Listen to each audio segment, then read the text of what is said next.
జక్కయ్య చూశాడు యేసుప్రభుని. తన అంతరంగంలో ఒక రకమైన ఫీలింగ్ స్టార్ట్ అయింది. ఆయన పరిశుద్ధుడు, ఆయన చుట్టూ ఉండేవాళ్ళు పరిశుద్ధులు, వాళ్ళు నాకంటే మంచివాళ్ళు, మనం వాళ్ళ కాదుగా, మనం తేడా.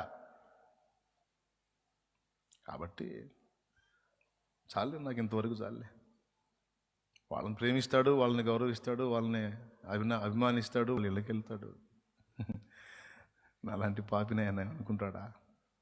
ఆయన కూడా తప్పలేదులే, ఎందుకంటే నేను మంచివాడిని కాదు కదా. ఆయన నన్ను పట్టించుకోకపోవటం కూడా నేలే. ఆయన నాలాంటి వాడిని ఎందుకు గుర్తిస్తాడు? ఆయన నేను పాపినే కదా, నా దగ్గర మంచి లేదు కదా. ఫీలింగ్ ఆశ్చర్యం చెప్పనా?